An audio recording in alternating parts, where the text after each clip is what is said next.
que empezar entonces por empezar. Estoy diciendo a la puerta.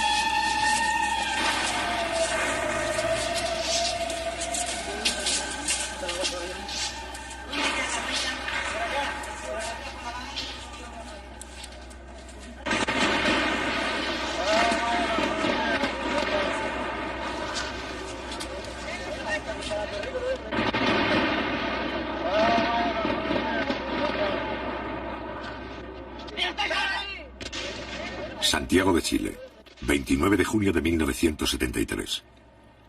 Al no poder destituir constitucionalmente al presidente Allende, la estrategia del gobierno norteamericano y la oposición chilena pasa a ser la estrategia del golpe de Estado.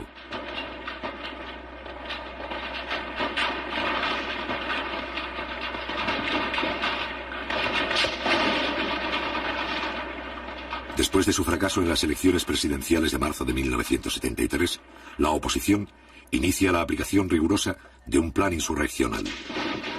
El día 29 de junio, un sector del ejército precipita los acontecimientos. A las 9:10 de la mañana, un solo regimiento ataca el Palacio de Gobierno con 6 tanques y algunos vehículos de transporte.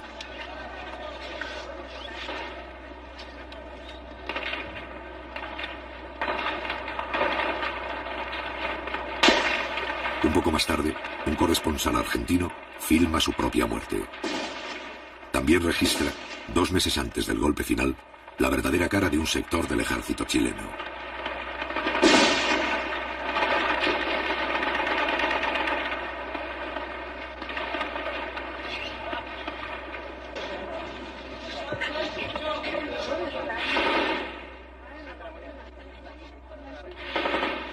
Durante una hora, los tanques intercambian disparos con los carabineros de la Guardia Presidencial, que se encuentran en el interior del Palacio de la Moneda.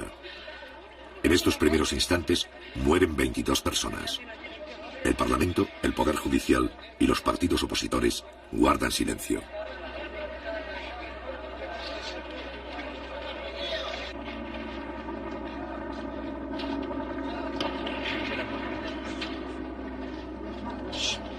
Sin embargo, las tropas golpistas no reciben el apoyo del resto de las Fuerzas Armadas.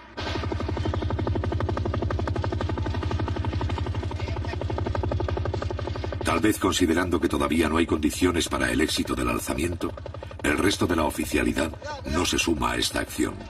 Mientras tanto, las tropas leales inician el primer contraataque para romper el cerco. ¡Cuidado, cuidado, que sale de aquí!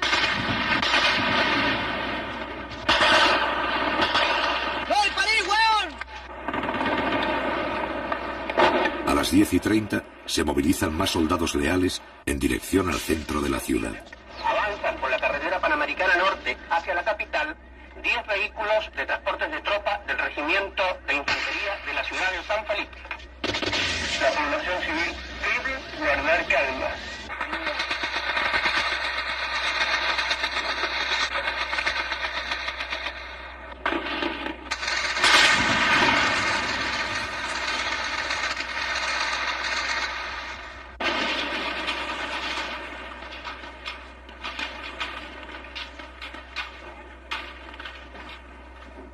Al cabo de un breve enfrentamiento, los tanques sublevados inician la retirada. El comandante en jefe del ejército, general Carlos Prats, dirige en persona las operaciones. A las 11 de la mañana, cuando todavía se combate, el presidente de la República entra en el Palacio de Gobierno. A esa misma hora, llega otra columna de soldados leales, encabezado por el ministro de Defensa, José Toá.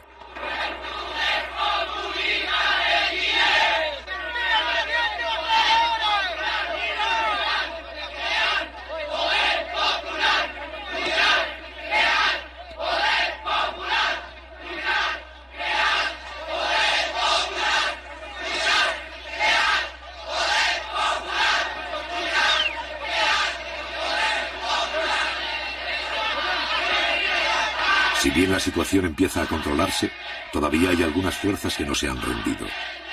En su retirada, los tanques siguen haciendo fuego. José Toá, ministro de Defensa, intenta infundir calma ante el peligro de un nuevo enfrentamiento. En esta acción es secundado por el general Pickering. Ministro, si no controlamos esta imagínate que iba a quedar una masacre, oiga, por favor, a ver si usted me ayuda. Váyanse, hombre, váyanse, hombre. Váyanse, por favor, porque si no pueden morir algunos de ustedes.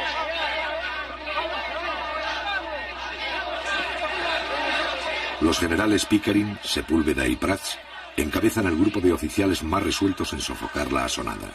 En cambio, otros altos mandos se limitan a permanecer expectantes. Tal es el caso de Augusto Pinochet, más tarde jefe del gobierno militar, que esta vez se suma a las fuerzas leales.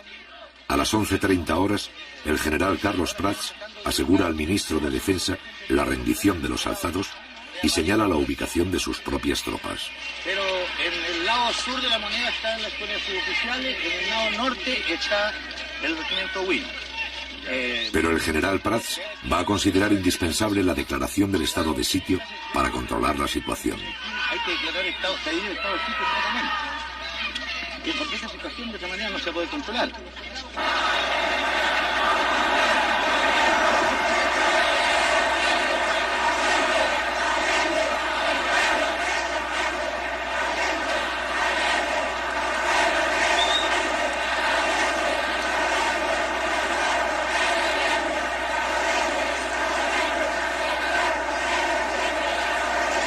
A las 12 del día, cuando ya está confirmada la derrota del alzamiento, el Partido Demócrata Cristiano manifiesta su apoyo al régimen constitucional. El otro sector de la oposición, el Partido Nacional, se niega a hacer declaraciones, en tanto que la directiva del grupo fascista Patria y Libertad se refugia en la Embajada del Ecuador, confesándose así como los autores del cuartelazo.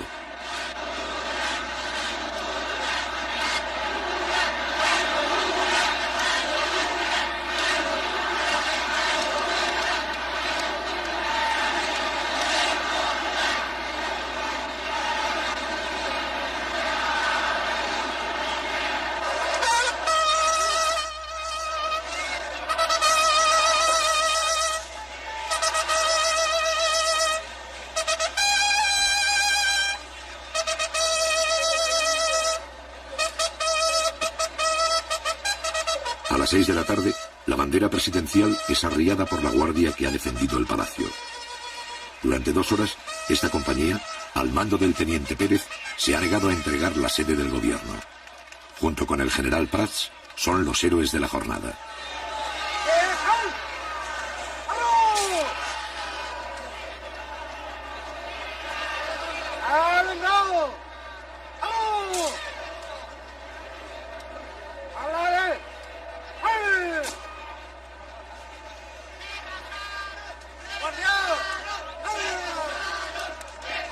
La facilidad con que se ha aplastado el conato de golpe abre muchas interrogantes.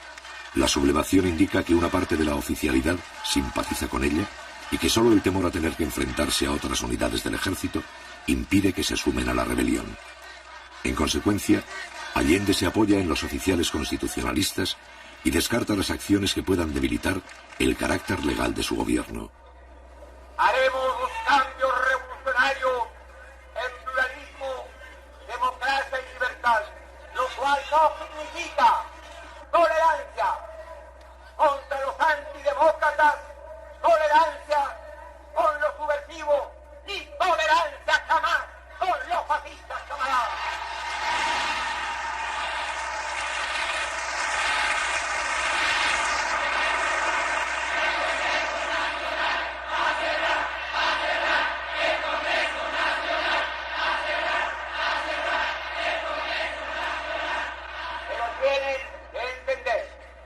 ¿Cuál es la real posición de este gobierno? No voy porque sería absurdo cerrar el Congreso. No lo voy a hacer.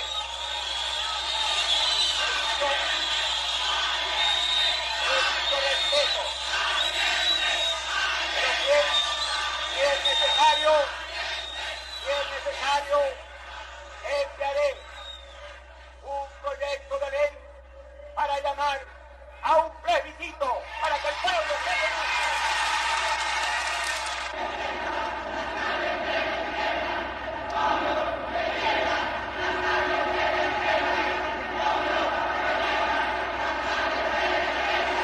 Al otro día, Allende solicita al Congreso la aplicación del estado de sitio.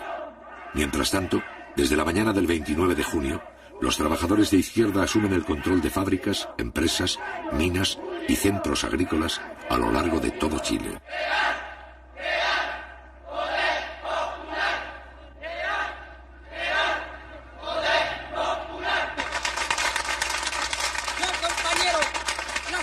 De los 500 trabajadores de fábrica de envase ha sido la siguiente: fortalecer los cordones industriales, fortalecer los consejos comunales, fortalecer la junta de vecinos, fortalecer las CAP, fortalecer todos los organismos vivos de la comunidad, compañeros. Compañeros, nosotros creemos que es necesario aprovechar esta coyuntura para pasar a la ofensiva también en términos de ganar nuevos sectores, ¿no es cierto?, en términos de pasar nuevas industrias al área social. Los trabajadores estamos en nuestro puesto de combate, que es nuestra fuente de trabajo, construyendo los elementos necesarios para defenderlos hasta el último ante cualquier arremetida del fascismo o ante cualquier intentona de otros sectores de las Fuerzas Armadas que intentaran derrocar el gobierno.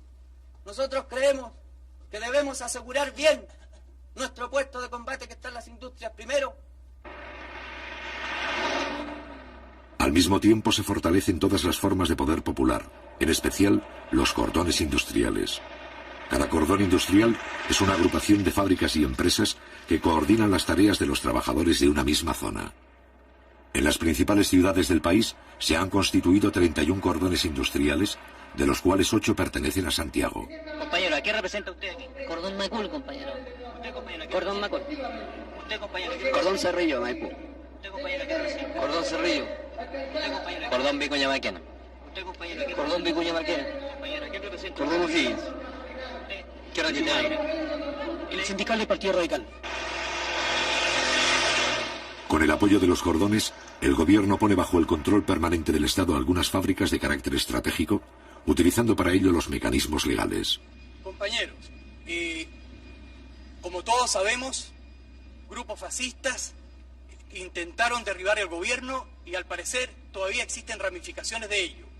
Por lo tanto, sigue el peligro latente contra un proceso que ha iniciado y tomado en sus manos la clase trabajadora. Hoy se resolvió lo que sigue, teniendo presente que la industria de envases de papel aluminio Alusa ha suspendido la entrega de sus productos, lo que constituye un entorpecimiento de la distribución. Y vistos el Decreto Supremo número 338 y la Ley número 16.464, resuelvo. Primero, requísese el uso y goce del establecimiento industrial, maquinarias y demás elementos necesarios para la producción y o distribución de la fábrica de envases Alusa. El 2 de julio, la ley sobre el estado de sitio propuesta por Allende es sometida a la aprobación del Parlamento. Esta ley consiste en otorgar al jefe del Estado facultades extraordinarias. Mediante ellas, el presidente podría nombrar, trasladar y destituir a los jefes militares que crea conveniente. Ofrezco la palabra. Ofrezco la palabra. Cerrado el debate. Durante los 3 gobiernos anteriores, la implantación del estado de sitio ha sido autorizada 2 veces. Los señores diputados que rechacen la proposición les ruego levantar la mano.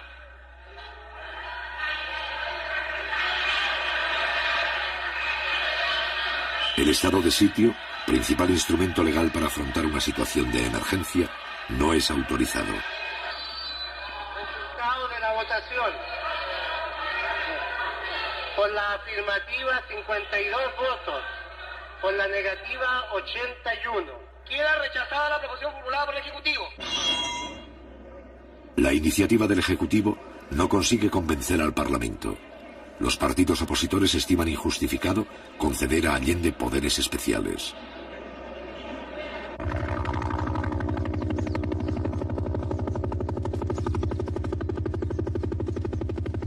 El 2 de julio, el mismo día en que el Congreso rechaza el estado de sitio, la oficialidad de la Armada ordena a sus tropas efectuar un allanamiento en Valparaíso. Un año antes, el Parlamento ha promulgado una ley de control de armas que faculta a los militares para efectuar registros en busca de armamento sin orden judicial ni autorización del gobierno. A pesar de la creciente acción terrorista de los grupos de extrema derecha, esta ley hasta ahora nunca había sido puesta en práctica por los militares.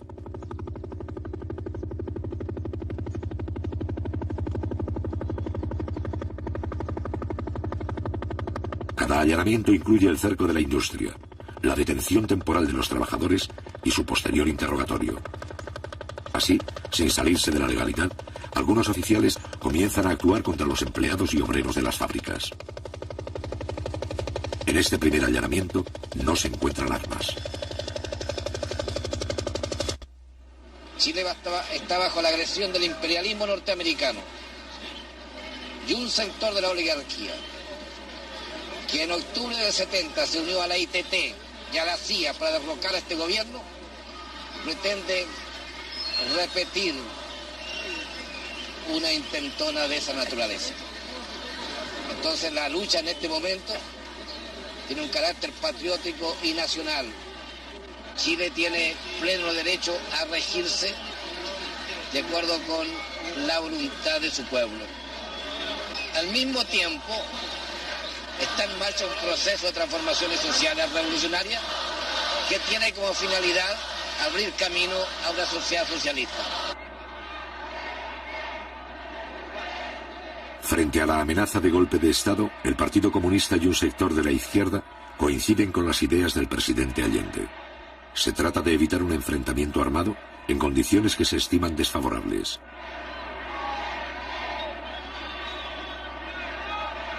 Para ello, este sector plantea apoyarse en los mandos militares que respetan el sistema democrático. En el plano político, tanto Allende como este sector desean llegar a un acuerdo mínimo con la democracia cristiana. Ellos han desarrollado toda una campaña en estos días. Continúan con su campaña orientada a señalar que se trata, en el caso del gobierno popular, de un gobierno ilegítimo. Yo quiero preguntarle al señor Víctor García Garcena cuál es la opinión del Partido Nacional acerca de los hechos del 29 de junio, del tancazo que culminara con la muerte de más de 20 personas inocentes. Yo quiero preguntarle cuál es su opinión, porque el diario La Tribuna, al día siguiente de este hecho, señalaba que se trataba de un show, porque la Radio Agricultura, durante los momentos en que se desarrollaba el intento faccioso, lanzaba, ¿no es cierto?, al aire consignas tales como: por fin ha llegado el día que tantos chilenos esperaban, por fin las Fuerzas Armadas se han decidido a enfrentar este gobierno totalitario, marxista y los otros epítetos que el partido del señor Víctor García Garcena coloca. Este es un delito político, este es un atentado en contra de nuestro pueblo, el más grave atentado precisamente contra la democracia y el régimen constitucional que ellos dicen defender de la boca para afuera. Don Víctor García Garcena ya fue encarcelado en una ocasión por el gobierno de la democracia cristiana en 1967 por sus actuaciones sediciosas en nombre del Partido Nacional. Buenas noches, señores telespectadores. Como ustedes pueden ver y han oído, el joven estudiante me ha emplazado a mí diciéndome que soy sedicioso. Óiganlo bien, pero mírenlo a él y mírenme a mí. Miren esa vida y miren la mía. Yo no sé cómo no se han caído las cámaras de vergüenza.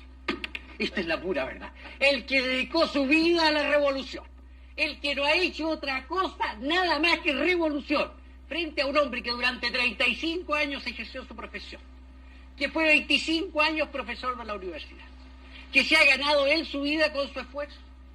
El joven estudiante me emplaza y dice: miren al sedicioso. Es decir, simplemente, como es ridículo, voy a ir a otras cosas. No funciona el régimen sin virtudes republicanas. Ese es mi pensamiento. Todo el mundo lo conoce y así lo he practicado. Yo no condeno a los desesperados. Yo no condeno a la gente que hoy día, al pobre camionero pisoteado que toma una piedra. No condeno tampoco a la gente que reclama y que se alza. No soy partidario, ni he sido nunca, de ningún alzamiento. No soy partidario de los golpes ni de las aventuras, pero hoy día comprendo y entiendo cómo un país entero no puede vivir tranquilo cuando sus más apremiosas necesidades, como lo acaba de reconocer ella como dueña de casa, no pueden ser satisfechas. Se ha retratado de cuerpo entero. Ha mostrado el rostro sedicioso, el rostro golpista del Partido Nacional. Y señora Anzieta, aquí está el principal riesgo al régimen constitucional y a la democracia que usted dice defender. El señor Víctor García Garcena, y ustedes lo escucharon, señores telespectadores, acaba de decir que él no condena el alzamiento del 29 de junio, materializado por una unidad traidora, sin duda, a la limpia tradición de nuestras Fuerzas Armadas. no condena el asesinato de más de 22 personas. No lo condena. Al revés, no ha tenido aquí, eso sí, la suficiente franqueza para decir que lo aplaude, como lo aplaudió su radio, la Radio Sociedad Nacional de Agricultura, como lo aplaudió su diario, el diario La Tribuna, que al día siguiente dijo que era un autogolpe, un show montado por el gobierno de la Unidad Popular. Y repítalo aquí, señor Víctor García. No he dicho que he apoyado el alzamiento, no me tergiverse porque eso no lo admito. Pronúnciese claramente. Sí, acabo de pronunciarme claramente y no le voy a hacer más caso. Quiero que explicarle a ustedes, señores telespectadores, que nuestro sistema es el sistema no de odio de clases, ni de lucha de nada. Es lo que se llama la integración nacional. Eso es lo que perseguimos. Perseguimos es que todos nos sentamos miembros de una misma patria. Como en Uruguay. Nos sentamos fraternales. ¿Para qué me interviene con otros países que no tienen nada que ver? Usted parece que fuera boliviano. Sí. No se desespere, don Víctor García. Por favor, no se ponga histérico, por favor, permítame continuar. Estos son los problemas. ¿De dónde provienen los atentados en contra de la democracia y de la libertad? Para obstaculizar e impedir el diálogo y para irnos, en definitiva, al camino de la guerra civil, que es el camino que necesita don Víctor García Garcena, la pacífica paloma de la paz que hemos visto aquí frente a las cámaras, que aspira a instaurar en Chile una dictadura fascista igual a la de José María Bordaberry en Uruguay, y si no pronuncia, señor García, a la de Brasil y a la de Bolivia, y lo repito y lo emplazo. Hemos visto aquí, frente a las cámaras, que aspira a instaurar en Chile una dictadura fascista igual a la de José María Bordaberry en Uruguay, y si no pronuncia, señor García, a la de Brasil y a la de Bolivia, y lo repito y lo emplazo.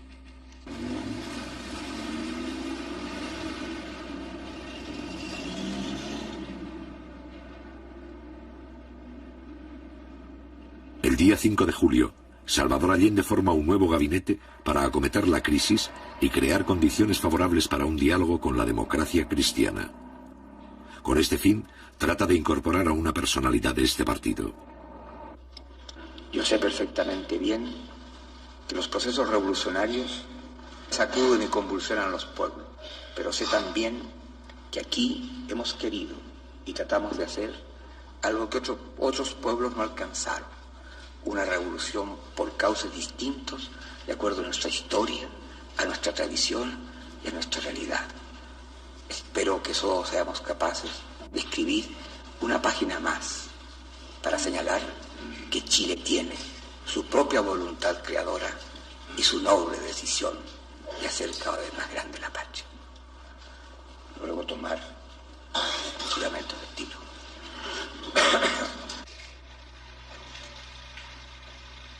Finalmente quiero agradecer que llamé al rector de la Universidad Católica, Fernando Castillo, y le pedí que formara parte del gabinete.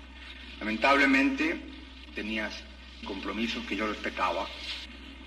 Respeté entonces las razones y a pesar de muy buena disposición, no pude contar con la colaboración de Fernando Castillo.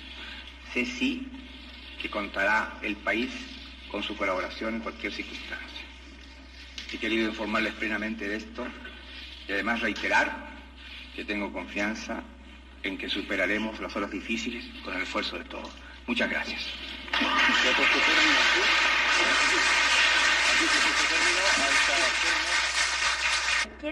¿Por qué se produce esta ruptura que no es la deseada ni por el gobierno?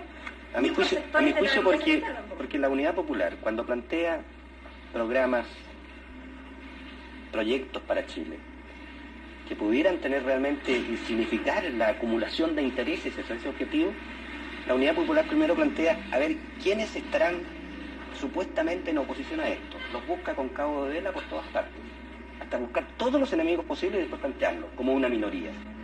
Cuando yo creo que los grandes planteamientos de transformación de nuestra sociedad son planteamientos que, bien lanzados como mensaje, buscando todos aquellos que puedan confluir como una fuerza realmente creciente hacia los objetivos de Chile, es lo que es la más fundamental obligación de un gobierno.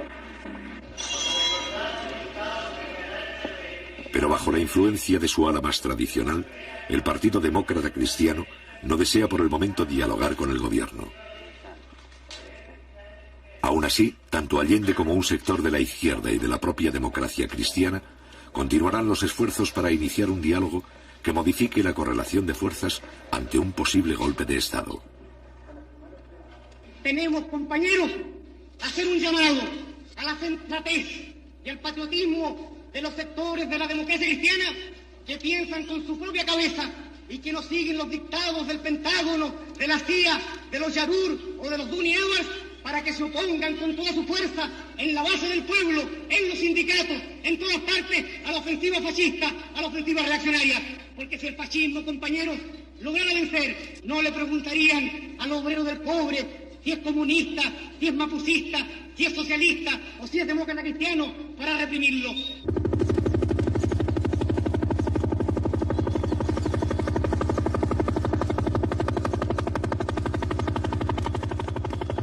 El día 8 de julio, la Infantería de Marina efectúa un allanamiento en Valparaíso. Ese mismo día, la Fuerza Aérea ocupa un cementerio de Santiago con 3 helicópteros. 200 soldados registran las tumbas y los nichos en busca de armamento. En ambos casos, no se encuentran armas.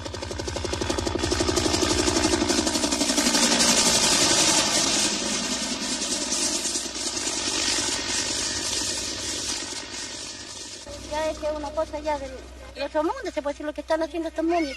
Diariamente, pues mira, venir a sacar los muertos. ¿Cómo se le ocurre? ¿A dónde se que los muertos? Porque ellos no tienen balas, no tienen nada. ¿Cómo los van a matar? ¿No le parece? Sacarlos los pobrecitos de ahí. De ahí un hueso se le tira quizás a dónde para que lo hubieran muerto a ellos. Así que mañana pasado, en la misma noche, lo mandan a ellos en el listo. Los matan a todos y como somos indefensos, aquí nos quedamos. Pues. ¿Y habría que armar al pueblo entonces? Por supuesto, claro. Y eso es lo que tiene que hacer el gobierno. Y ya lo más pronto al gobierno, porque si no lo hacemos nosotros, imposible que... Nosotros somos la fuerza de él, porque por él, o sea, él está de presidente por nosotros, porque nosotros lo sacamos, no ellos, porque los ricos jamás van a tirar para nosotros. Y todo lo que tenemos nosotros ahora lo tenemos por el gobierno de ahora, porque nosotros nunca habíamos tenido nada. Así que, ¿cómo no va a estar agradecido uno del gobierno? Eso es lo que hay que hacerle entender a alguna gente que todavía está errada, ¿eh? Tienen su mente medio extraviada y no me eso. Tienen su mente medio extraviada y no comprenden las obras que se hacen. Uno que está cada día saliendo a trámite cosas, ve lo de arriba, ve el esfuerzo que hacen por los pobladores. Así que... ¿Qué es lo que tenemos que hacer nosotros para defender este gobierno? Unirnos. En primer lugar... Si vienen con armas ellos, ¿cómo le respondemos? Tendríamos que también tener cómo defendernos. ¿Eh? Yo creo que ese es el pensamiento de todos aquí. Al menos aquí nadie tiene un arma en este campamento, nadie. Y usted sabe que con mano, con palo no se puede hacer nada. Si vienen ellos con un arma de fuego no se puede hacer nada. Existen las organizaciones de defensa por parte de los trabajadores. Existen las brigadas que en un momento determinado pudieran moverse. Pero no existen los elementos populares para defender las industrias, ni existen los elementos populares siquiera para movilizar trabajadores en una franca disposición de combate o de lucha callejera contra algunos sectores militares o algunos sectores del fascismo provistos de esos elementos. ¡Crear!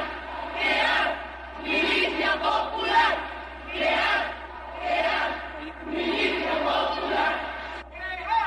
¡Crear! ¡Poder! El día 12 de julio, el Partido Socialista hace pública su posición frente a la amenaza de golpe.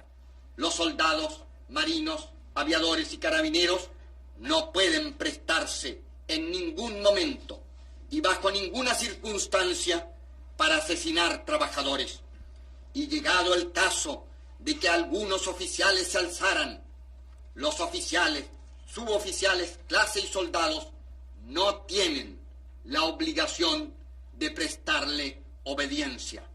Aún más claro, no solo tienen el deber de negarse a acatar órdenes que signifiquen disparar contra el pueblo o participar en aventuras golpistas contra el gobierno o los trabajadores, sino que oponerse activamente a ellas.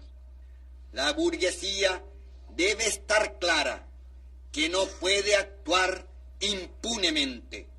A cada acción subversiva, a cada atentado contra Chile y su gobierno, los trabajadores responderán invariablemente utilizando todos los métodos y con todos los recursos que sea necesario. Nuestro partido piensa de que la toma de empresas, fábricas, fundos, es una respuesta legítima de la clase obrera y de los trabajadores a la actitud sediciosa y golpista de la derecha. Hemos dicho de que la reacción debe pensar cada uno de sus pasos.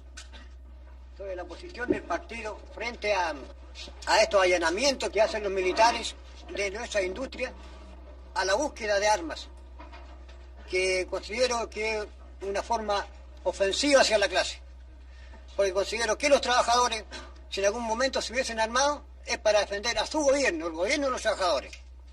Entonces, usted como abogado y jurista, ¿cierto?, podría explicarnos cuándo es legal, ¿no es cierto?, y cuándo es ilegal. Porque aquí aparece una cosa. Nosotros apareceríamos en la ilegalidad tratando de defender al gobierno de los trabajadores, como trabajadores mismos, si tomásemos la precaución de adquirir algún armamento. Yo creo que el pueblo, para defender a su gobierno, debe recurrir a todos los medios de que disponga. El problema de las armas pasa a vincularse con el problema de la ocupación de empresas. Para un sector de la Unidad Popular, encabezado por los comunistas, la expropiación indiscriminada de fábricas constituye un error, pues debilita la imagen legal del gobierno. En cambio, para el otro sector, conducido por el Partido Socialista, la ocupación de industrias representa una forma útil de movilización que ayuda a preparar y organizar la lucha que se avecina.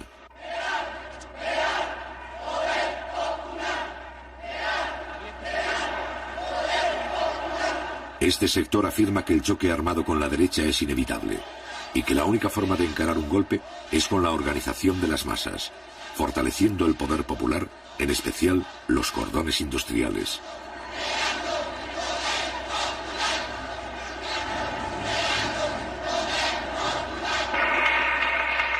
Hoy, compañeros, es tarea también para ponerle una muralla a los reaccionarios y salir adelante la formación de los cordones industriales en todo el país. Se trata, compañeros, que los dirigentes sindicales nuestros tomen esa tarea como una tarea prioritaria de ellos, que se conecten compañeros de otras empresas, que en sus sindicatos planteen a los otros dirigentes la necesidad de vincularse con los compañeros de la otra cuadra, con los compañeros de más allá. Y así, compañeros, vamos construyendo esa fuerza popular que es la base para avanzar, que es la muralla para detener los intentos de la reacción.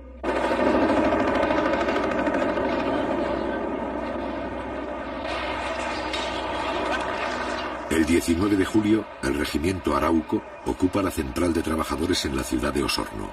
Al otro día, personal de la Marina realiza otro allanamiento en Concepción. En ambos casos no se encuentran armas. El 12 de julio, el movimiento de izquierda revolucionaria, MIR, desde fuera de la Unidad Popular, plantea sus posiciones.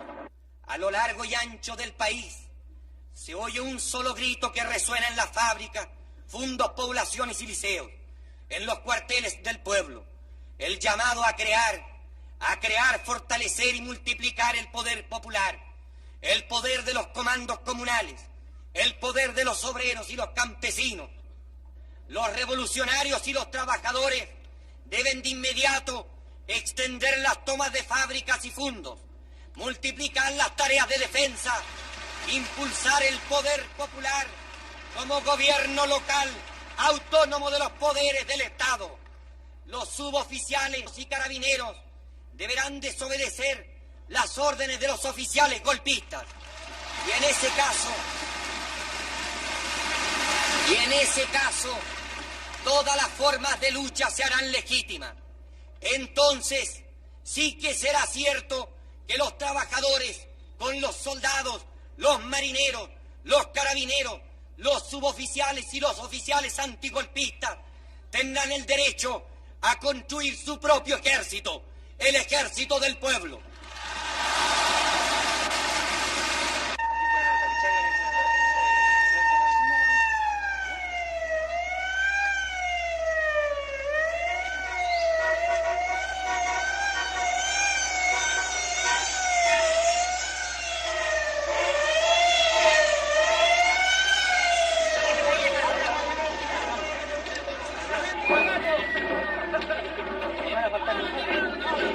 19 de julio los trabajadores del cordón industrial Vicuña Maquena ocupan la principal carretera de su zona.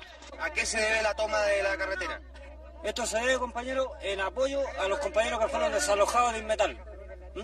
¿Va a venir alguna autoridad de gobierno para acá? Eso es lo que estamos esperando, compañero, que venga una autoridad y solucione el problema de estos compañeros. Un día antes, los obreros del cordón Cerrillos han realizado una acción similar.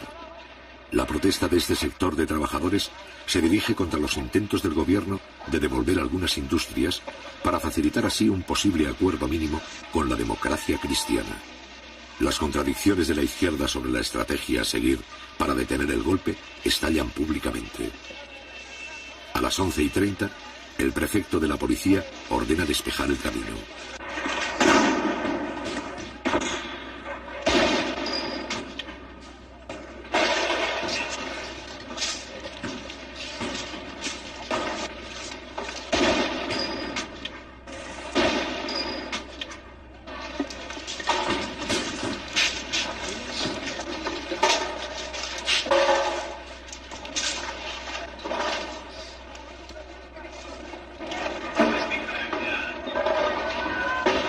Los carabineros solo pueden avanzar hasta la primera barricada.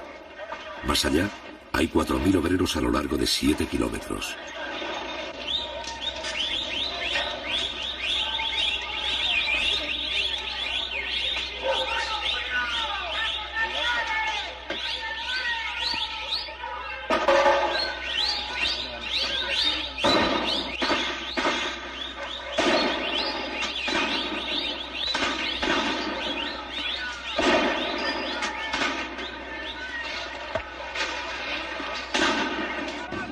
Por el hecho de que están avanzando, el gobierno está avanzando.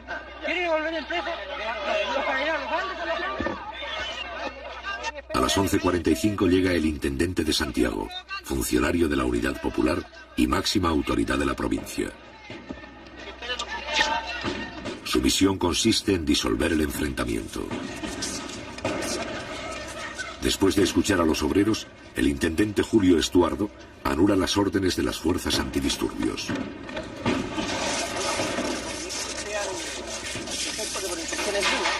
No se va a mover nada aquí y ustedes se van a retirar a 2 cuadras más allá. ¿Ah?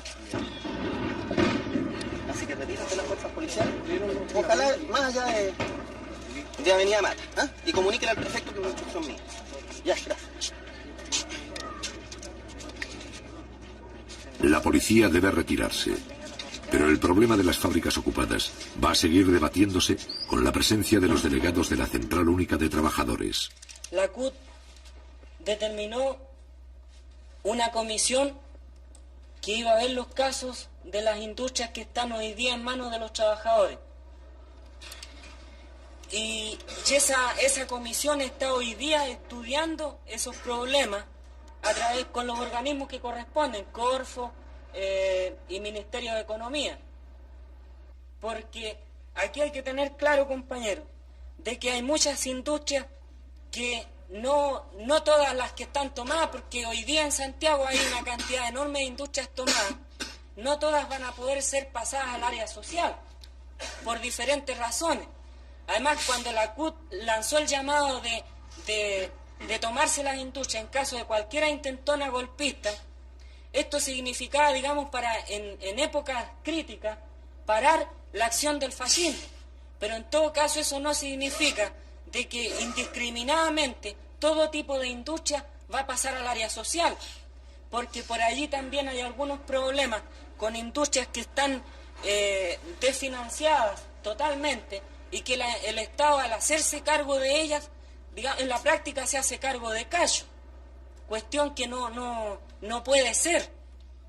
De manera de que esto se ha estado discutiendo con los compañeros trabajadores afectados de las industrias respectivas. Como le digo, lo que queremos es una pronta decisión de la CUT, sea buena o mala, pero que sea una decisión para que esa no sea un anticuerpo en el seno de los trabajadores, compañeros. Nada más. El problema es que allí hay otras cuestiones de fondo. Esas empresas, por ejemplo, de capitales suizos, ¿qué pasa? De que hay un problema de relaciones internacionales allí. Ahora, ¿pero qué tiene que ver las relaciones internacionales con los problemas de los trabajadores? Tiene que ver mucho, porque el gobierno suizo es uno de los principales socios del Club de París, donde se discute y donde se renegocia la deuda externa de Chile, que ustedes saben que por efecto de que después que asumió el gobierno, que estatizó el cobre, por ejemplo, vino un boicot de los yanquis, en donde hoy día el país no tiene divisas, no tiene los créditos que antes tuvo. De manera que esto se renegocia en el Club de París, en donde allí Chile tiene que manejarse con mucha cautela. ¿Ah? Entonces, aquí no se trata de internacional, se trata de pasar a la red social toda la industria que a nosotros nos interesa, sin transar con nadie, compañero. Ese es el punto. Porque estas cosas, compañero, que usted está explicando en el ámbito internacional, es indudable que los trabajadores en general no lo van a comprender. Si usted no le da unas razones más criollas y con palabras en que todos las entendamos, los compañeros en este caso pueden pasar por sobre los dirigentes que están en la Central Única de Trabajadores. ¿Puedo responder también a eso? O sea, también hay respuestas, si pudiéramos decir, más criollas, más chilenas. Porque hoy día, ustedes saben, compañeros, de que nosotros, la clase obrera, a través de este gobierno hemos ganado una parte del poder, pero no hemos ganado todo el poder. La reacción busca de que las fuerzas del orden, ya sean carabineros o militares, se enfrenten a los trabajadores a través de esa lucha que plantea el compañero y no obedecen a la dirección central aquí. Se toman justicia por sus manos y se enfrentan a los carabineros, se enfrentan a los milicos y después entonces se acusa al gobierno de que aquí hay indisciplina, de que no hay autoridad y estamos a un paso de que se acuse constitucionalmente al presidente de la República, porque eso es lo que quieren. Pero nosotros, compañeros, también tenemos la película bien clara. Se nos pidió organización, que nos organizáramos los obreros, que entráramos a formar los cordones y comenzáramos a organizarnos en todos los frentes. Nos hemos organizado, compañeros, en los frentes poblacionales. Nos hemos organizado en los frentes obreros, en los sindicatos. Nos hemos también organizado en los cordones. Y aún seguimos con la misma cantinela, pues, compañeros, de que no es el momento y de que hay un poder legislativo y hay un poder judicial. Se nos pidió que nos organizáramos desde un comienzo, desde la población hasta el nivel más alto. Y hasta el momento nos hemos organizado, pues, compañeros, y seguimos aún diciendo, el compañero presidente nos sigue pidiendo a nosotros que tengamos calma, que sigamos actuando en esta forma y sigamos organizándonos. ¿Pero para qué? ¿Cuál es el miedo, compañero, de llegar a presentarnos los obreros en un paro general? Y presentarlo a los pobladores también a su vez y pedir al compañero presidente, como a todo el Poder Ejecutivo, de que una vez por todas se decida, pues, compañero, cuál es el plan que tiene de lucha, cuál es el plan para que nosotros también al organizarnos nos presentemos frente a ellos y pidamos, compañero, si es necesario, como presentan los de la derecha, que lleguemos a un plebiscito. Nosotros comenzamos el plebiscito, compañeros, por las poblaciones hasta el nivel más alto. Y le aseguro que ganamos de aquí a Huancagua, pues, compañeros, y pasamos de largo, pues, compañeros. Porque tenemos organización dentro de los campamentos, dentro de los cordones industriales, dentro de los sindicatos. Y la CUT, compañeros, está apernando igual todavía, pidiéndonos a nosotros que tengamos calma y que esto no se puede hacer porque esto pertenece a la reina Isabel, el otro pertenece a Suiza, y así, y en fin, compañeros, siguen inventando cosas. La verdad de las cosas, compañeros, es que el pueblo, los obreros ya nos estamos cansando, porque esto es tramitación. Y estamos luchando contra la burocracia y dentro de nosotros mismos, dentro de nuestra propia defensa, de nuestros propios sindicatos, dentro de nuestro propio poder, compañero, como es el CUB, sigue aún la burocracia, pues, compañero. ¿Hasta cuándo? Yo quiero que insultarle a usted, compañero. ¿No tiene usted confianza en el poder popular, compañero? ¿No tiene confianza la CUB en los obreros que hemos ido al frente en el día viernes cuando nos presentamos frente al compañero Allende a gritar y apoyarnos en todo sentido? ¿No tiene confianza el presidente en las organizaciones que nos ha hecho formar? ¿No tiene confianza, compañeros, los diputados apernados que están arriba y que no quieren hacer nada, compañeros? ¿No tienen confianza los senadores, compañeros, que en vez de alegar una causa que nosotros, los obreros, los hemos puesto para que aleguen, para que luchen por nosotros, cuando se levantan los señores de la derecha, lo único que hacen es levantarse el asiento y mandarse a cambiar, pues, compañeros? Ya está bueno de todas estas cosas. Por algo nos hemos organizado y por algo nos estamos reuniendo en esta noche aquí, pues, compañeros, para pedir que si las cosas están en la área social, bueno, tratemos de hacerlas llegar, pues. Las que no sirven, pues, compañeros, dejémoselas a eso, a los derechistas, pues, compañeros. Dejémoselas a los momios. Si no, el gobierno no se puede hacer cargo de esos cachos, que se hagan cargo ellos de esos cachos y nosotros sigamos, pues, compañeros, luchando. Vaya usted, pues, compañero, a ir a La Vega, cómo están todas las cosas en el mercado negro y los compañeros nos siguen pidiendo que tengamos calma. ¿Hasta cuándo, pues, compañeros? Si esto ya se está pasando de castaño oscuro.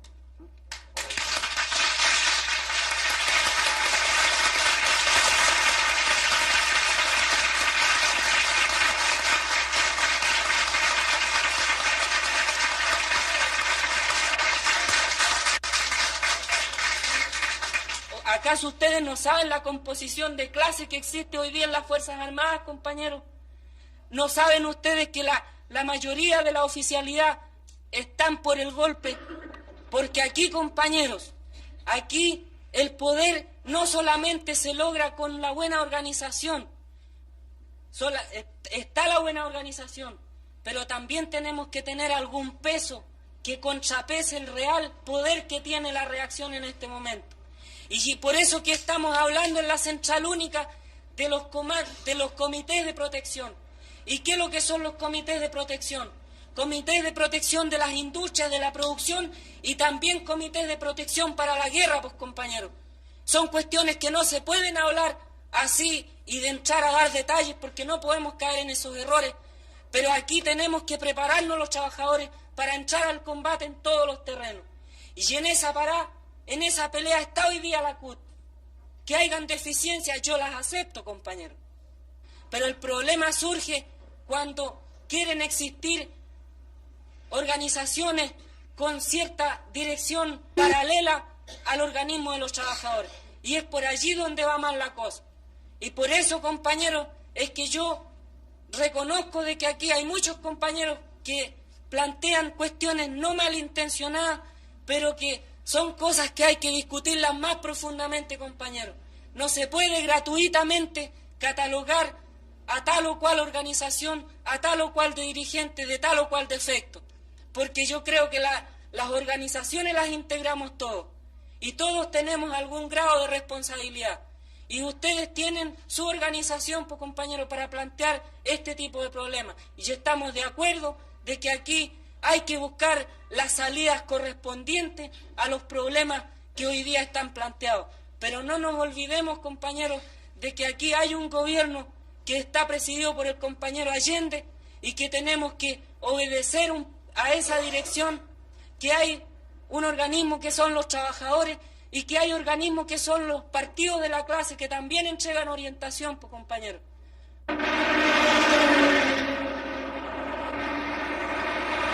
El día 19 de julio, la Escuela de Infantería allana una fábrica en el pueblo de San Bernardo. Sin excepción, todos los sectores de la izquierda reconocen la necesidad de preparar la defensa armada del gobierno. Pero la falta de dirección única impide la formulación de un plan conjunto.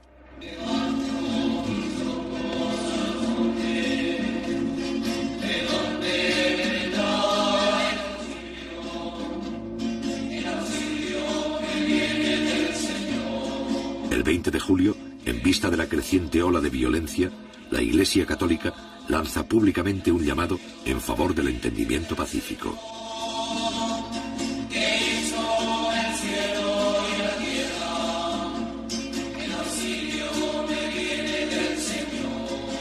Esta campaña, encabezada por el cardenal Silva Enríquez, culmina con la celebración en todo el país de misas por la paz.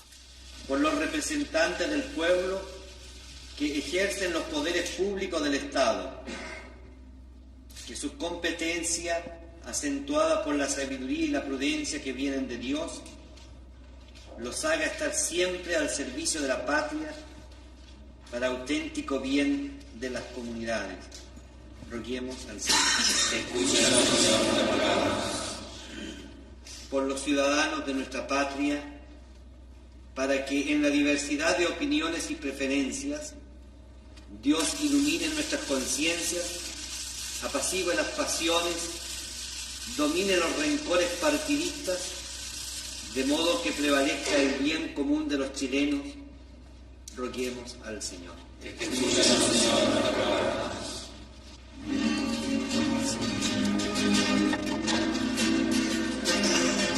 El llamado a la pacificación que hace la Iglesia coloca a algunos jefes de la democracia cristiana en una posición difícil. Durante 20 días se han negado a aceptar el diálogo con Allende.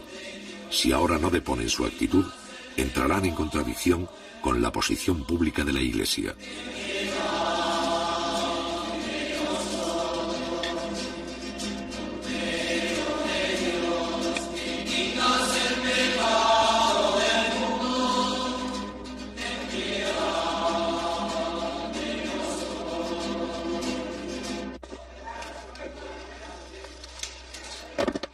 Días después, Patricio Aylwin, más tarde presidente de Chile, y Osvaldo Holguín, jefes máximos de la democracia cristiana, llegan al Palacio de Gobierno para entrevistarse con el primer mandatario.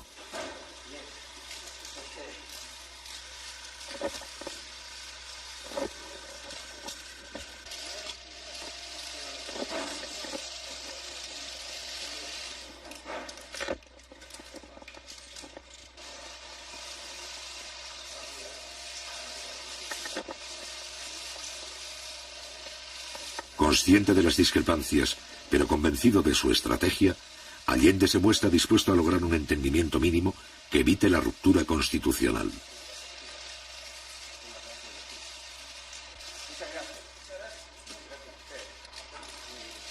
La posibilidad de un cierto acuerdo entre Allende y la cúpula demócrata cristiana causa una profunda inquietud entre los adversarios más irreconciliables del gobierno.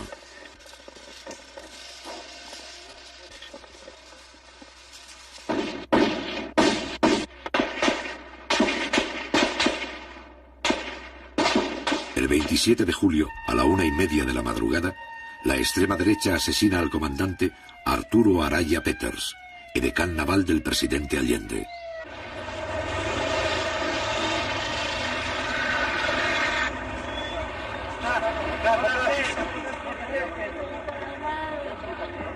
La violencia alcanza a un oficial directamente vinculado al presidente de la República, justo en el momento en que la democracia cristiana acepta dialogar con Allende.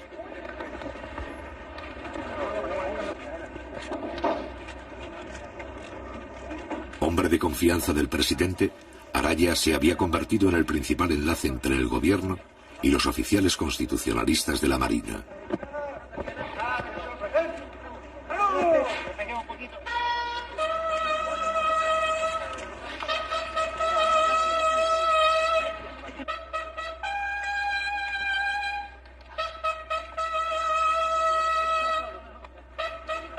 El mismo día 27, los restos del edecán se llevan al Palacio de la Moneda.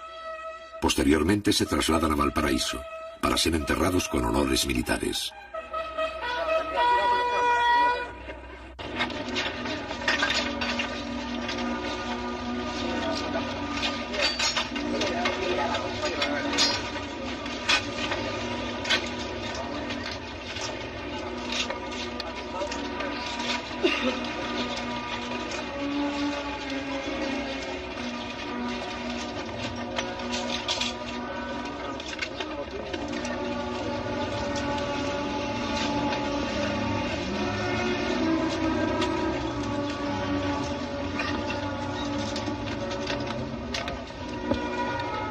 Durante 40 años, las Fuerzas Armadas chilenas no han necesitado intervenir para asegurar la continuidad del sistema.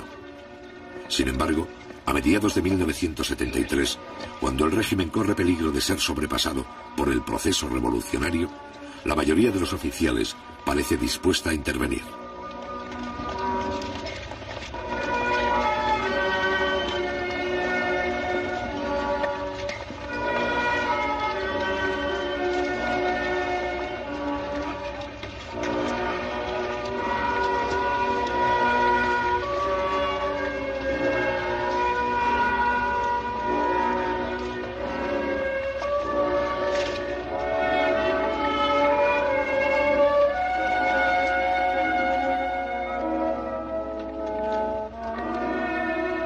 Meses más tarde, en su exilio de Buenos Aires y antes de ser asesinado, el general Carlos Prats declara que una de las razones para eliminar al comandante Araya era impedir que Allende se informara de lo que estaba ocurriendo en los círculos militares de Valparaíso. Es aquí donde un sector de la oficialidad empieza a planificar el golpe de Estado con la asesoría del gobierno norteamericano.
Montero, jefe de la Armada, defensor de la Constitución, la muerte de Arturo Araya significa la pérdida de uno de sus mejores oficiales constitucionalistas.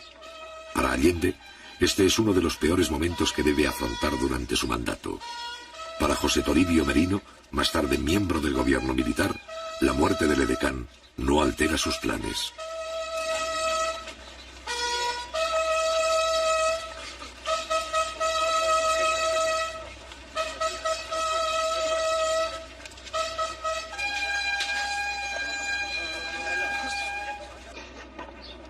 Han despedido los restos del comandante Arturo Araya Peters, el señor comandante en jefe de la Armada Nacional, almirante Raúl Montero Cornejo, y también el que fue su compañero de curso, capitán de navío Guillermo Aldonay Canson.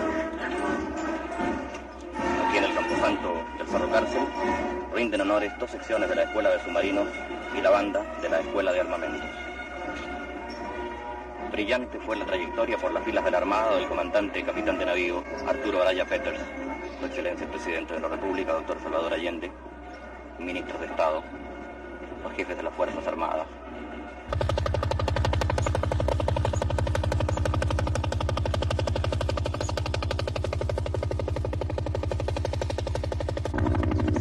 Los allanamientos en busca de armas se intensifican. El día 3 de agosto, los militares rodean una de las principales fábricas del cordón Cerrillos de Santiago. Estos operativos permiten a los oficiales reconocer el terreno y estudiar la reacción de los trabajadores. A su vez, acostumbran a la tropa a enfrentarse con la población civil y vigilan el comportamiento de sus propios soldados. Al otro día, la 5ª División del Ejército ocupa el barrio industrial de Punta Arenas. Hasta la fecha, los militares han realizado 27 allanamientos en todo el país sin encontrar armas. Por primera vez en un operativo se utilizan tanques.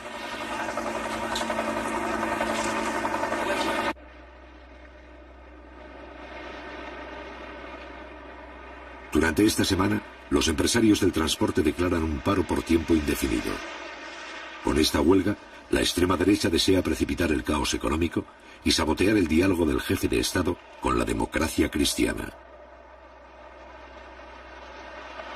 Los empresarios concentran sus vehículos en determinados puntos estratégicos para dar la impresión de fuerza y mantener la cohesión interna. Según revelaciones posteriores del New York Times, los huelguistas son financiados con $5 millones que provienen de la Agencia Central de Inteligencia, CIA. Cada uno de los 35.000 empresarios recibe $4 diarios al cambio del mercado negro.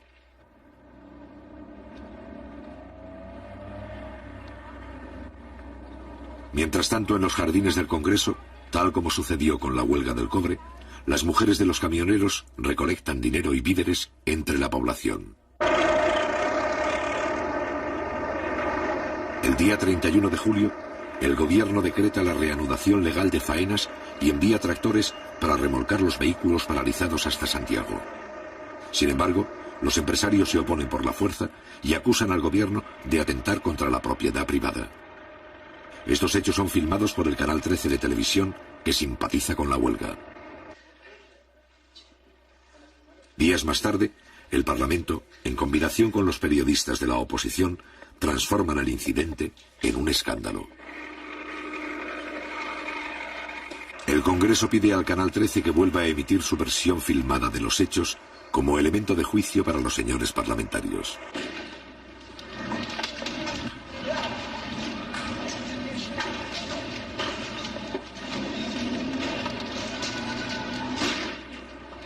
Avalando el reportaje, los parlamentarios consiguen retransmitir estas imágenes al público varias veces, presentándolas como un documento de carácter oficial.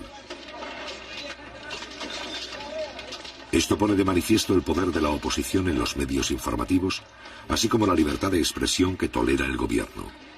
El bloque opositor controla el Canal 13, primera sintonía de Santiago, así como el 75% de las radios y el 70% de la prensa escrita.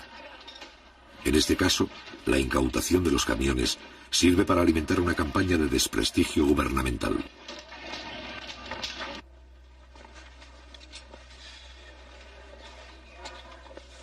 Mientras esto ocurre en el Parlamento, los contactos entre Allende y la democracia cristiana llegan a un punto muerto. La directiva de este partido plantea al jefe del Estado 3 condiciones. Debe someterse a la autoridad del Congreso y renunciar así a las facultades presidenciales que otros mandatarios de Chile tuvieron. Debe retroceder en su política de nacionalizaciones.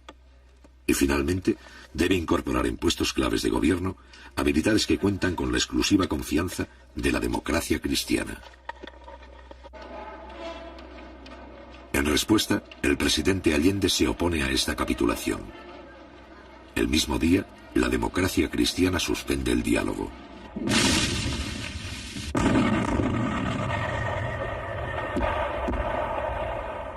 Interrumpido el diálogo, toda la oposición se suma a la escalada antigubernamental. Durante julio y agosto, los grupos terroristas, entrenados por los servicios de inteligencia norteamericanos, realizan 250 atentados con dinamita y bombas incendiarias.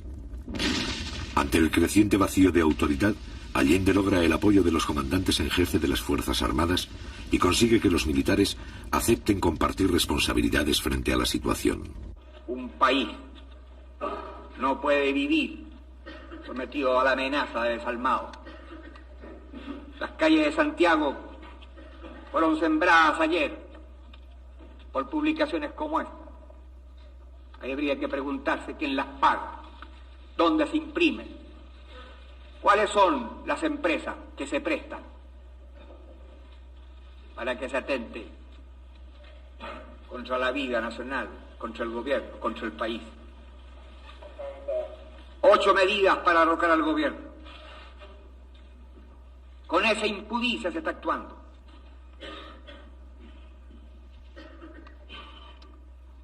Este gabinete tiene que terminar con el paro fascista de los transportistas, con la decisión del que manejará implacablemente la ley,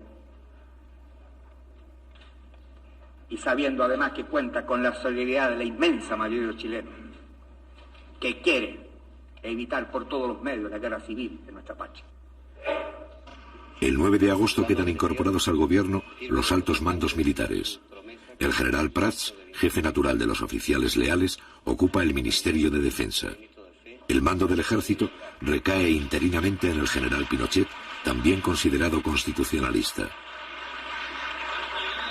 Este nuevo gabinete es recibido con discrepancias por la mayoría de los políticos. La derecha lo rechaza. La democracia cristiana muestra división de opiniones. La izquierda duda. Solo 2 días más tarde, los partidos comunista y socialista apoyan la decisión de Allende. Muchas gracias. Ha terminado ahora.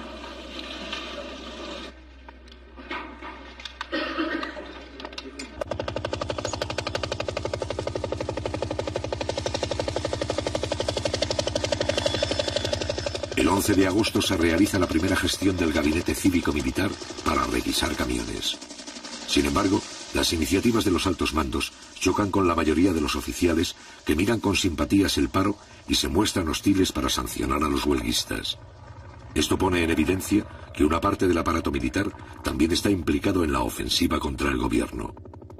Según revelaciones posteriores de la prensa norteamericana, William Colby, exdirector de la CIA, nunca desmintió el apoyo de su cuerpo en la preparación y sostenimiento económico de la huelga, al ser interrogado por la Cámara de Representantes en Washington en octubre de 1973.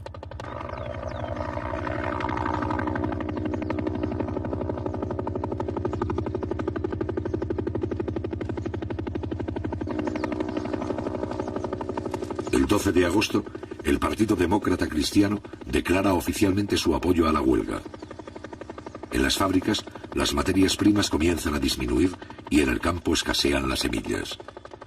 En estas circunstancias, el gabinete cívico-militar ha fracasado.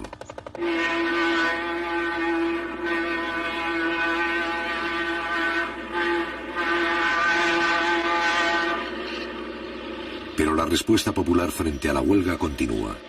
El gobierno y sus partidarios movilizan brigadas para llevar los productos a los centros de distribución. Ante el cierre del comercio, una parte de la población apoya las juntas de abastecimiento y fortalece los llamados almacenes populares. Cada almacén popular está formado por los vecinos de un sector que compra los alimentos directamente al Estado y los vende a precio de costo. En poco tiempo, la mitad de Santiago se beneficia con el abastecimiento directo.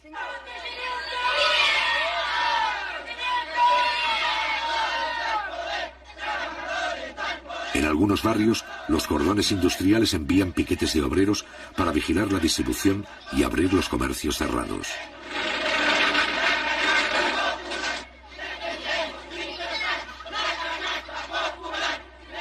En este momento y por primera vez, el poder popular se adelanta a la policía en el mantenimiento del orden público y el control de los comerciantes. Déjala mandar a retirarse a los niños. Porque este no es un paro de obreros, compañeros. Este es un paro de empresarios de camiones. Yo no creo que haya un obrero ahí que tenga un camión que esté paralizado. Los que están paralizados los que tienen flotas de camiones. Y esos son los que están manteniendo esta huelga inútil. Este paro es netamente político. Este es un paro netamente político de que están perjudicados nosotros los pobladores. Nosotros estamos pagando todas estas tremendas colitas aquí. Si la cuestión de los camiones se ponen a trabajar, se termina esta cuestión de cola. Pero los trabajadores conscientes salimos a la calle, salimos, luchamos y cumplimos nuestra misión como trabajadores, defendiendo toda la fuente de trabajo y seguimos produciendo y cargando mercaderías para allá y para acá a pulso, cosa que en la población no le faltara ningún alimento. Eso se lo demostramos todos los trabajadores, al compañero presidente, a la autoridad de gobierno. Un sector de los transportistas que apoya al gobierno organiza convoyes para mantener la distribución de alimentos entre las provincias. La población también desarrolla un sistema de abastecimiento por familia denominado canasta popular.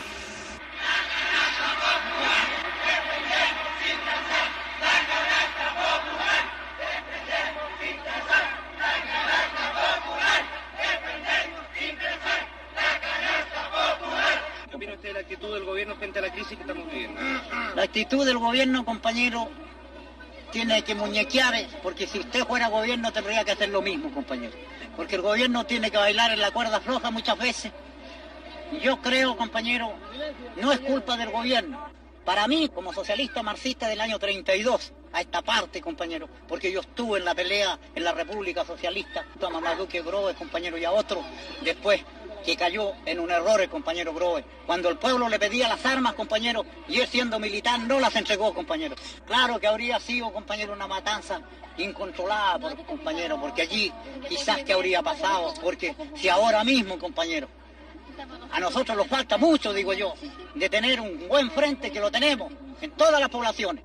Tenemos organización antifascista, compañero, y comités de defensa, pero nos falta un poquitito de coordinación provincial y nacional, compañero, para actuar en un solo frente. Porque que no los vaya a pasar aquí si viene el enfrentamiento como pasó en España, compañero, que por la división de algunos partidos, compañero, y los anarcos sindicalistas por un lado, los socialistas por otro, y se montó el fascismo de Franco, compañero, en el poder. Mientras tanto, en Valparaíso, un grupo de la marinería detecta la conspiración naval e informa a varios jefes de la izquierda. Esta acción es descubierta por los altos mandos y los marinos son acusados de amotinamiento, encarcelados y sometidos a tortura.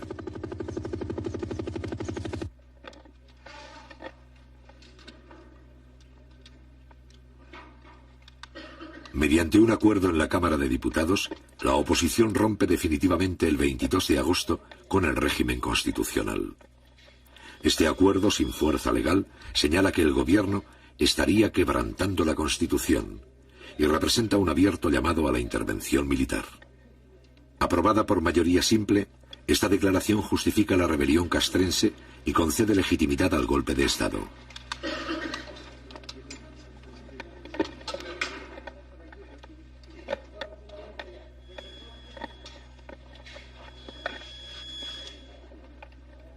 A partir de ese momento, los hechos se precipitan.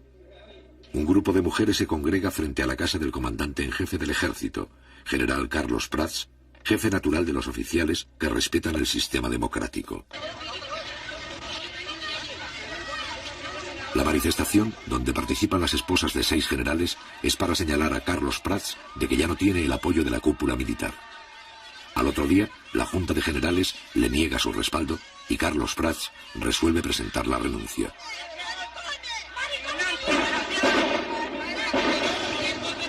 También renuncian los generales Pickering y Sepúlveda, los principales mandos leales. Augusto Pinochet, que aparece como un militar profesional y respetuoso de la Constitución, se convierte en el nuevo comandante en jefe.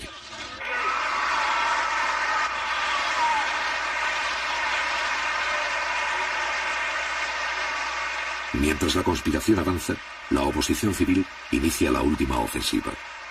El 14 de agosto, en la Universidad Católica, las mujeres del movimiento Poder Femenino se reúnen para apoyar la huelga del transporte. Es por eso que esta lucha de los transportistas, que ya se libró en octubre, esta vez tiene que ser una batalla hasta las últimas consecuencias. Así lo hemos entendido todos los que estamos apoyando a los transportistas en su justa lucha.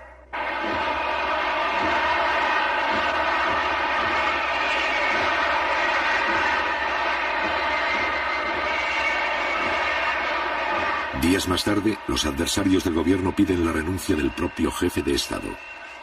Casi 3 años de guerra económica han permitido a la Casa Blanca y la oposición interna ganar un importante sector de la clase media. Es aquí donde los oficiales rebeldes encuentran la base de apoyo social para la continuación de sus planes.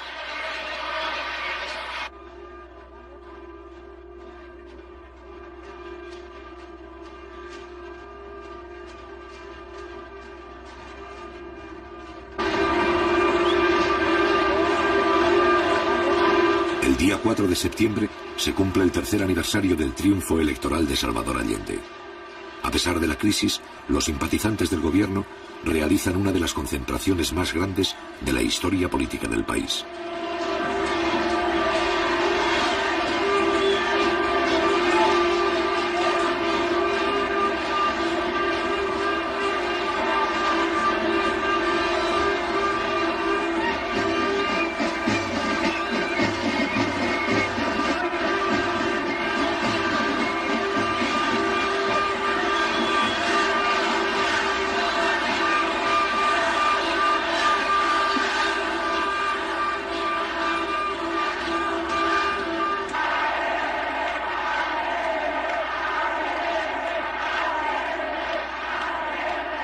A partir de las 5 de la tarde, más de 800.000 personas desfilan ante el presidente de la República. 3 días después, Salvador Allende informa a sus colaboradores que desea convocar un plebiscito para resolver por la vía democrática la continuidad del gobierno. La fecha marcada para dar a conocer públicamente este plebiscito es el día 11 de septiembre. Mientras tanto, el desfile continúa.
¡Presidente! ¡Mucha fuerza! ¡Viva María Chillo!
Frente a este pueblo movilizado, pero sin armas, va a entrar en acción el último recurso de la oposición interna y del Departamento de Estado norteamericano. Les habla el presidente de la República, desde el Palacio de la Moneda. Informaciones confirmadas señalan que un sector de la marinería habría aislado Valparaíso y que la ciudad estaría ocupada. En todo caso, yo estoy aquí, en el Palacio del Gobierno, y me quedaré aquí defendiendo el gobierno que represento por la voluntad del pueblo.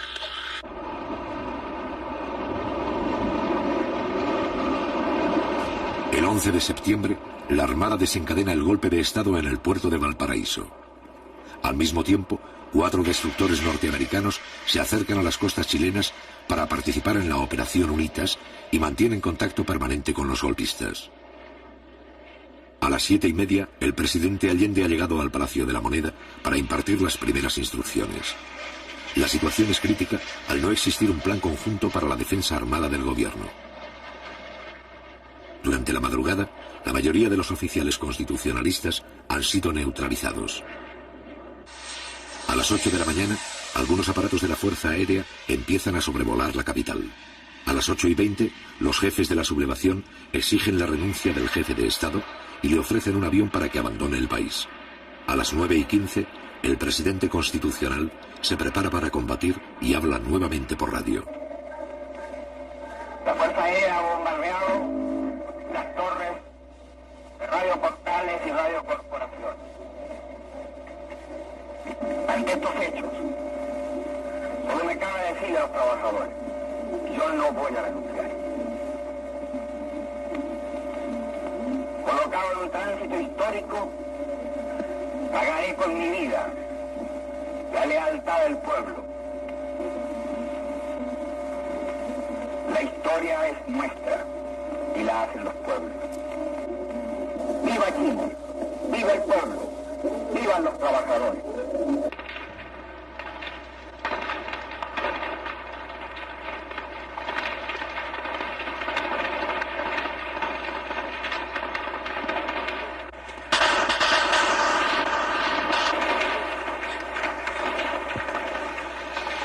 Al cabo de algunas horas de resistencia, los militares envían a Salvador Allende un ultimátum.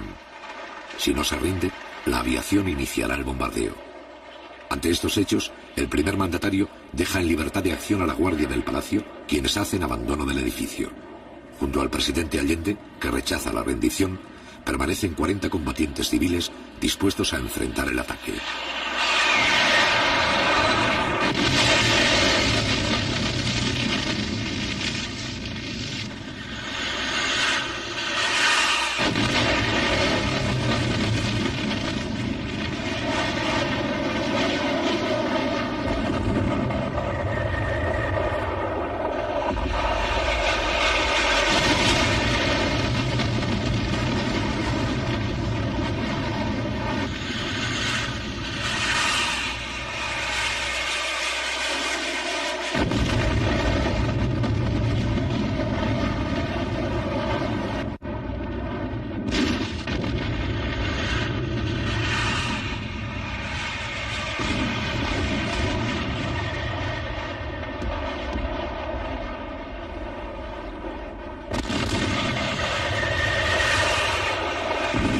A pesar del bombardeo, los defensores del palacio resisten 3 horas.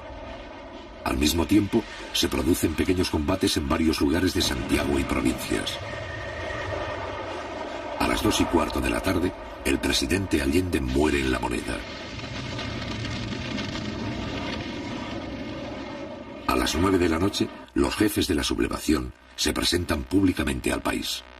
Las Fuerzas Armadas y de Orden han actuado en el día de hoy solo bajo la inspiración patriótica de sacar al país del caos que en forma aguda lo estaba precipitando el gobierno marxista de Salvador Allende. La Junta mantendrá el poder judicial y la asesoría de la Contraloría. Las cámaras quedarán en receso hasta nueva orden. Eso es todo.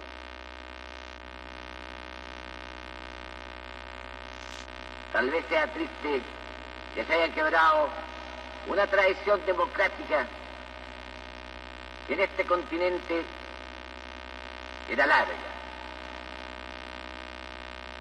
Pero cuando el Estado pierde sus calidades, vienen aquellos que por mandato mantener su vigencia, asumir ese cargo. Hoy lo hacemos. Estamos seguros que Chile entero tiene que comprender el sacrificio que nos significa. No se trata de aplastar tendencias o corrientes ideológicas, ni de ejercer venganzas personales, sino, como dije, de restablecer el orden público y volver al país por la senda del cumplimiento de la Constitución y las leyes de la República. Después de 3 años de soportar el cáncer marxista que nos llevó a un descalabro económico, moral y social que no se podía seguir tolerando por los sagrados intereses de la patria, nos hemos visto obligados a asumir la triste y dolorosa misión que hemos acometido. No tenemos miedo, sabemos la responsabilidad enorme que cargará sobre nuestros hombros, pero tenemos la certeza, la seguridad de que la enorme mayoría del pueblo chileno está con nosotros, está dispuesto a luchar contra el marxismo, está dispuesto a extirparlo hasta las últimas consecuencias.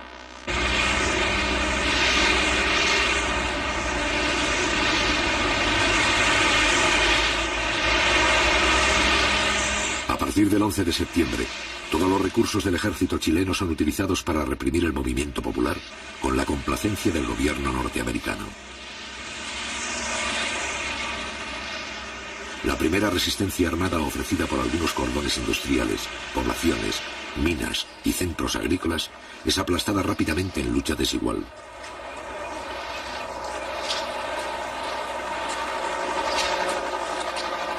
Cientos de personas pierden la vida y los principales campos deportivos se convierten en campos de concentración.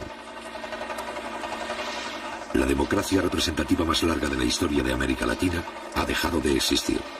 Sin embargo, a partir del mismo día 11 de septiembre, las fuerzas democráticas comienzan a reorganizarse poco a poco en la clandestinidad y adoptan numerosas formas de resistencia. La batalla de Chile no ha terminado.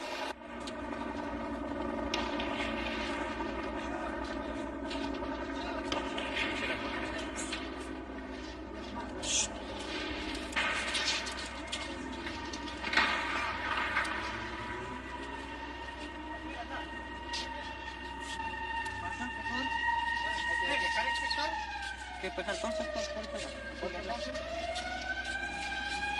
favor, estoy diciendo a la puerta.